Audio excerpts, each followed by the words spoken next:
आइए सुनिए गबन भाग 15। चाय पार्टी में कोई विशेष बात नहीं हुई। रतन के साथ उसकी एक नाते की बहन और थी। वकील साहब ना आए थे। दयानाथ ने उतनी देर के लिए घर से टल जाना ही उचित समझा। हाँ, रमेश बाबू बरामदे में बराबर खड़े रहे। रमा ने कई बार चाहा कि उन्हें भी पार्टी में शरीक कर लें, पर रमेश में इतना साहस न था। जालपा ने दोनों मेहमानों को अपनी सास से मिलाया। ये युवतियां उन्हें कुछ ओछी जान पड़ी। उनका सारे घर में दौड़ना, धम धम करके कोठे पर जाना, छत पर इधर उधर उचकना, खिलखिलाकर हंसना उन्हें हुड़दंगपन मालूम होता था। उनकी नीति में बहू बेटियों को भारी और लज्जाशील होना चाहिए था। आश्चर्य यह था कि आज जालपा भी उन्हीं में मिल गई थी। रतन ने आज कंगन की चर्चा तक न की। अभी तक रमा को पार्टी की तैयारियों से इतनी फुर्सत नहीं मिली थी कि गंगू की दुकान तक जाता। उसने समझा था गंगू को 600 रुपए दे दूंगा तो पिछले हिसाब में जमा हो जाएंगे, केवल 250 रुपए और रह जाएंगे। इस नए हिसाब में 600 और मिलाकर फिर 800 रह जाएंगे। इस तरह उसे अपनी साख जमाने का सुअवसर मिल जाएगा। दूसरे दिन रमा खुश होता हुआ गंगू की दुकान पर पहुंचा और रौब से बोला, क्या रंग ढंग है महाराज, कोई नई चीज बनवाई है इधर? रमा के टाल मटोल से गंगू इतना विरक्त हो रहा था कि आज कुछ रुपए मिलने की आशा भी उसे प्रसन्न न कर सकी। शिकायत के ढंग से बोला, बाबू साहब, चीजें कितनी बनी और कितनी बिकी, आपने तो दुकान पर आना ही छोड़ दिया। इस तरह की दुकानदारी हम लोग नहीं करते। 8 महीने हुए आपके यहां से एक पैसा भी नहीं मिला। रमानाथ, भाई खाली हाथ दुकान पर आते शर्म आती है। हम उन लोगों में से नहीं हैं जिनसे तकाजा करना पड़े। आज ये 600 रुपए जमा कर लो और एक अच्छा सा कंगन तैयार कर दो। गंगू ने रुपए लेकर संदूक में रखे और बोला, अब बन जाएंगे, बाकी रुपए कब तक मिलेंगे? बहुत जल्द। हाँ बाबूजी, अब पिछला साफ कर दीजिए। गंगू ने बहुत जल्द कंगन बनवाने का वचन दिया, लेकिन एक बार सौदा करके उसे मालूम हो गया था कि यहां से जल्द रुपए वसूल होने वाले नहीं। नतीजा यह हुआ कि रमा रोज तकाजा करता और गंगू रोज हीले करके टालता। कभी कारीगर बीमार पड़ जाता, कभी अपनी स्त्री की दवा कराने ससुराल चला जाता, कभी उसके लड़के बीमार हो जाते। 1 महीना गुजर गया और कंगन ना बने। रतन के तकाजों के डर से रमा ने पार्क जाना छोड़ दिया, मगर उसने घर तो देख ही रखा था। इस 1 महीने में कई बार तकाजा करने आई। आखिर जब सावन का महीना आ गया तो उसने एक दिन रमा से कहा, मैं सुअर नहीं बनाकर देता तो तुम किसी और कारीगर को क्यों नहीं देते? रमानाथ, उस बाजी ने ऐसा धोखा दिया कि कुछ ना पूछो, बस रोज आजकल किया करता है। मैंने बड़ी भूल की कि जो उसे पेशगी रुपए दे दिए। अब उसे रुपए निकलना मुश्किल है। रतन, आप मुझे उसकी दुकान दिखा दीजिए, मैं उसके बाप से वसूल कर लूंगी। तावान अलग, ऐसे ही बेईमान आदमी को पुलिस में देना चाहिए। जालपा ने कहा, हाँ और क्या, सभी सुनार देर करते हैं, मगर ऐसा नहीं रुपए डकार जाएं और चीज के लिए महीनों दौड़ाएं। रमा ने सिर खुजलाते हुए कहा, आप 10 दिन और सब्र करें, मैं आज ही उससे रुपए लेकर किसी दूसरे सराफ को दे दूंगा। रतन, आप मुझे उस बदमाश की दुकान क्यों नहीं दिखा देते? मैं हंटर से बात करूं। रमानाथ, कहता तो हूं 10 दिन के अंदर आपको कंगन मिल जाएंगे। रतन, आप खुद ही ढील डाले हुए हैं। आप उसकी लल्लो चप्पो की बातों में आ जाते होंगे। एक बार कड़े पड़ जाते तो मजाल थी कि वो हिले हवाले करता। आखिर रतन बड़ी मुश्किल से विदा हुई। उसी दिन शाम को गंगू ने साफ जवाब दे दिया, बिना आधे रुपए लिए कंगन न बन सकेंगे। पिछला हिसाब भी बेबाक हो जाना चाहिए। रमा को मानो गोली लग गई। बोला, महाराज ये तो भलमनसी नहीं है, एक महिला की चीज है। उन्होंने पेशगी रुपए दिए थे। सोचो मैं उन्हें क्या मुंह दिखाऊंगा? मुझसे अपने रुपयों के लिए पुरनोट लिखा लो, स्टांप लिखा लो, और क्या करोगे? गंगू, पुरनोट को शहद लगाकर चाटूंगा क्या? 8-8 महीने का उधार नहीं होता। महीना 2 महीना बहुत है। आप तो बड़े आदमी हैं, आपके लिए 500-600 रुपए कौन बड़ी बात है? कंगन तैयार है। रमा ने दांत पीस कर कहा, अगर यही बात थी तो तुमने 1 महीना पहले क्यों नहीं कह दी? अब तक मैंने रुपए की कोई फिक्र की होती ना। गंगू, मैं क्या जानता था आप इतना भी नहीं समझ रहे हैं। रमा निराश होकर घर लौट आया। अगर इस समय भी उसने जालपा से सारा वृत्तांत साफ साफ कह दिया होता तो उसे चाहे कितना ही दुख होता, पर वह कंगन उतार कर दे देती। लेकिन रमा में इतना साहस न था। वह अपनी आर्थिक कठिनाइयों की दशा कहकर उसके कोमल हृदय पर आघात न कर सकता था। इसमें संदेह नहीं कि रमा को 100 रुपए के करीब ऊपर से मिल जाते थे और वह किफायत करना जानता तो इन 8 महीनों में दोनों सराफों के कम से कम आधे रुपए अवश्य दे देता। लेकिन ऊपर की आमदनी थी तो ऊपर का खर्च भी था। जो कुछ मिलता था सैर सपाटे में खर्च हो जाता और सराफों का देना किसी एकमुश्त रकम की आशा में रुका हुआ था। कौड़ियों से रुपए बनाना वणिकों का काम है।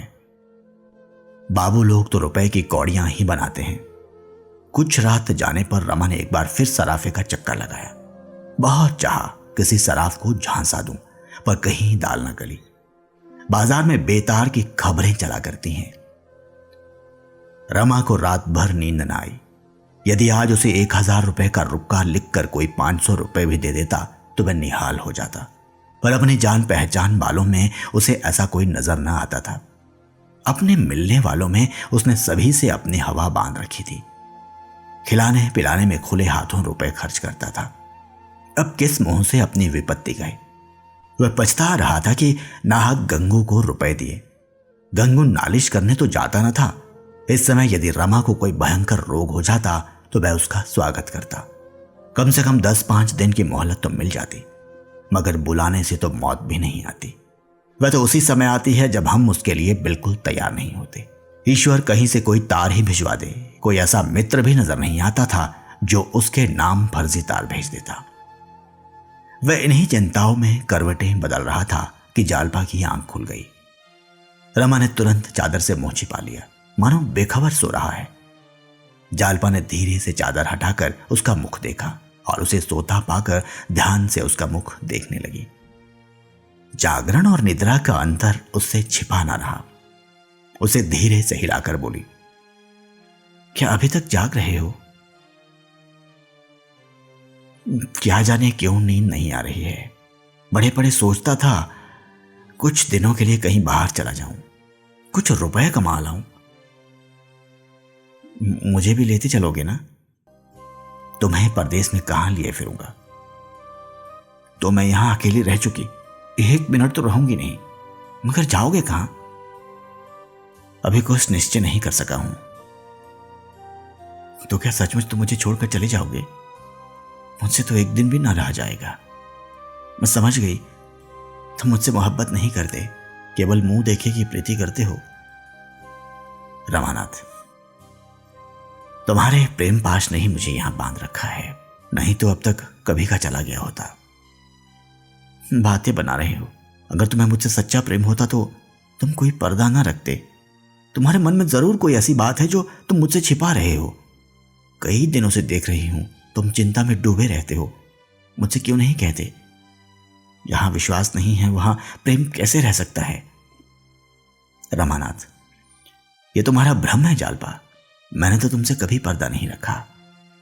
जालपा, तो तुम मुझे सचमुच दिल से चाहते हो? रमानाथ, ये क्या मुंह से कहूंगा जभी। अच्छा, अब मैं एक प्रश्न करती हूं, संभले रहना। तुम मुझसे क्यों प्रेम करते हो? तुम्हें मेरी कसम है, सच बताना। यह तो तुमने बेढब प्रश्न किया। अगर मैं तुमसे यही प्रश्न पूछूं तो तुम मुझे क्या जवाब दोगी? मैं तो जानती हूं। बताओ। तुम बतला दो, मैं भी बतला दूं। मैं तो जानता ही नहीं, केवल इतना ही जानता हूं कि तुम मेरे रोम रोम में रम रही हो। सोचकर बतलाओ। मैं आदर्श पत्नी नहीं हूं, इसे मैं खूब जानती हूं। पति सेवा अब तक मैंने नाम को भी नहीं की। ईश्वर की दया से तुम्हारे लिए अब तक कष्ट सहने की जरूरत ही नहीं पड़ी। घर गृहस्थी का कोई काम मुझे नहीं आता। जो कुछ सीखा यहीं सीखा। फिर तुम्हें मुझसे क्यों प्रेम है? बातचीत में निपुण नहीं हूं, रंग रूप भी ऐसा आकर्षक नहीं। जानते हो, मैं तुमसे क्यों प्रश्न कर रही हूं? रमानाथ, क्या जाने भाई, मेरी समझ में तो कुछ नहीं आ रहा है। जालपा, मैं इसलिए पूछ रही हूं कि तुम्हारे प्रेम को स्थायी बना सकूं। मैं कुछ नहीं जानता जालपा, ईमान से कहता हूं, तुम्हें कोई कमी है, कोई दोष है, यह बात आज तक मेरे ध्यान में नहीं आई। लेकिन तुमने मुझ में कौन सी बात देखी? न मेरे पास धन है, न रूप है, बताओ। जालपा, बता दो, मैं तुम्हारी सज्जनता पर मोहित हूं। और तुमसे क्या छुपाऊं? जब मैं यहां आई तो यद्यपि तुम्हें अपना पति समझती थी, लेकिन कोई बात कहते या करते समय मुझे चिंता होती थी कि तुम उसे पसंद करोगे या नहीं। यदि तुम्हारे बदले मेरा विवाह किसी दूसरे पुरुष से हुआ होता तो उसके साथ भी मेरा यही व्यवहार होता। यह पत्नी और पुरुष का रिवाजी नाता है, पर अब मैं तुम्हें गोपियों के कृष्ण से भी ना बदलूंगी। लेकिन तुम्हारे दिल में अब भी चोर है। तुम अब भी मुझसे किसी बात में पर्दा रखते हो, लेकिन तुम्हारे दिल में अब भी चोर है। तुम अब भी मुझसे किसी बात में पर्दा रखते हो। यह तुम्हारी केवल शंका है जालपा। मैं दोस्तों से भी कभी कोई दुराव नहीं करता। तुम तो मेरी हृदयेश्वरी हो। जालपा, मेरी तरफ देखकर बोलो, आंखें नीची करना मर्दों का काम नहीं है। रमा के जी में एक बार फिर आया कि अपनी कठिनाइयों की कथा कह सुनाओ, लेकिन मिथ्या गौरव ने फिर उसकी जबान बंद कर दी। जालपा जब उससे पूछती सराफों को रुपए देते जाते हो या नहीं, तो वह बराबर कहता, हाँ, कुछ न कुछ हर महीने देता जाता हूं। पर आज रमा की दुर्बलता ने जालपा के मन में एक संदेह पैदा कर दिया था। वह उसी संदेह को मिटाना चाहती थी। जरा देर बाद उसने पूछा, सराफ के तो अभी सब रुपए अदा ना हुए होंगे। रमानाथ, अब थोड़े ही बाकी हैं। जालपा, कितने बाकी होंगे? कुछ हिसाब किताब लिखते हो? हाँ, लिखता क्यों नहीं, 700 से कुछ कम ही होंगे। तब तो पूरी गठरी है। तुमने कहीं रतन के रुपए तो नहीं दे दिए? रमा दिल में कांप रहा था, कहीं जालपा ये प्रश्न न कर बैठे। आखिर उसने ये प्रश्न पूछ ही लिया। उस वक्त भी यदि रमा ने साहस करके सच्ची बात स्वीकार कर ली होती तो शायद उसके संकटों का अंत हो जाता। जालपा 1 मिनट तक अवश्य सन्नाटे में आ जाती। संभव है क्रोध और निराशा के आवेश में 2-4 कटु शब्द मुंह से निकालती, लेकिन फिर शांत हो जाती। दोनों मिलकर कोई ना कोई युक्ति सोच निकालते। जालपा यदि रतन से यह रहस्य कह सुनाती तो रतन अवश्य मान जाती, पर हाय रे आत्मगौरव। रमा ने यह बात सुनकर ऐसा मुंह बना लिया मानो जालपा ने उस पर कोई निष्ठुर प्रहार किया हो। बोला, रतन के रुपए क्यों देता? आज चाहूं 2-4 हजार का माल ला सकता हूं। कारीगरों की आदत देर करने की होती ही है। सुनार की खटाई मशहूर है, बस और कोई बात नहीं। 10 दिन में या तो चीज ही लाऊंगा या रुपए वापस कर दूंगा। मगर यह शंका तुम्हें क्यों हुई? पराई रकम भला मैं अपने खर्च में कैसे लाता? जालपा, कुछ नहीं, मैंने यूं ही पूछा था। जालपा को थोड़ी देर में नींद आ गई, पर रमा फिर उसी उधेड़बुन में पड़ा। कहां से रुपए लाए? अगर वह रमेश बाबू से साफ साफ कह दे तो वह किसी महाजन से रुपए दिला देंगे, लेकिन नहीं, वह उनसे किसी तरह ना कह सकेगा। उसमें इतना साहस ना था। उसने प्रातःकाल नाश्ता करके दफ्तर की राह ली। शायद वहां कुछ प्रबंध हो जाए। कौन प्रबंध करेगा, इसका उसे ध्यान न था।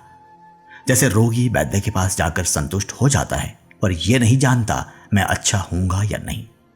यही दशा इस समय रमा की थी। दफ्तर में चपरासी के सिवा और कोई न था। रमा रजिस्टर खोलकर अंकों की जांच करने लगा। कई दिनों से मिजान नहीं दिया गया था, पर बड़े बाबू के हस्ताक्षर मौजूद थे। अब मिजान दिया तो 2,500 निकले। एकाएक उसे एक बात सूझी, क्यों ना 2,500 की जगह मिजान में 2,000 लिख दूं। रसीद वही की जांच कौन करता है? अगर चोरी पकड़ी गई तो कह दूंगा मिजान लगाने में गलती हो गई।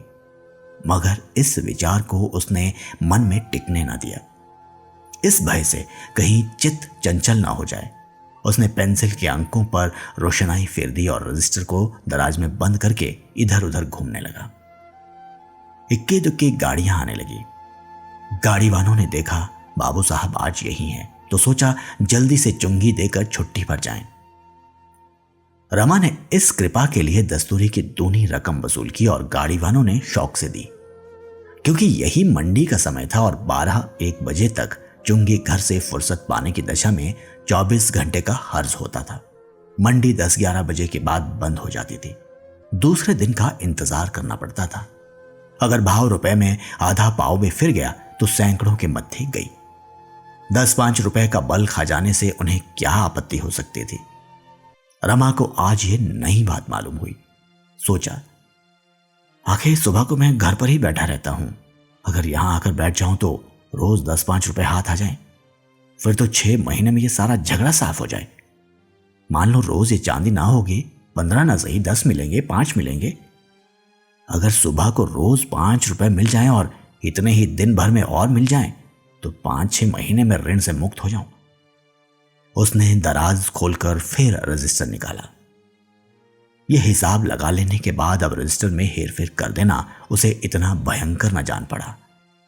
नया रंगरूट जो पहले बंदूक की आवाज से चौंक पड़ता है, आगे चलकर गोलियों की वर्षा में भी नहीं घबराता। रमा दफ्तर बंद करके भोजन करने घर जाने ही वाला था कि एक बिसाती का ठेला आ पहुंचा। रमा ने कहा, लौटकर चुंगी लूंगा। बिसाती ने मिन्नत करनी शुरू की। उसे कोई बड़ा जरूरी काम था। आखिर 10 रुपए पर मामला ठीक हुआ। रमा ने चुंगी ली, रुपए जेब में रखे और घर चला। 25 रुपए केवल 2-2.5 घंटे में आ गए। अगर 1 महीने भी ये औसत रहे तो पल्ला पार है। उसे इतनी खुशी हुई कि वह भोजन करने घर न गया, बाजार से भी कुछ नहीं मंगवाया। रुपए भुनाते हुए उसे 1 रुपया कम हो जाने का ख्याल हुआ। वह शाम तक बैठा काम करता रहा। 4 रुपए और वसूल हुए। चिराग जले, वह घर चला तो उसके मन पर से चिंता और निराशा का बहुत कुछ बोझ उतर चुका था। अगर 10 दिन यही तेजी रही तो रतन से मुंह चुराने की नौबत न आएगी।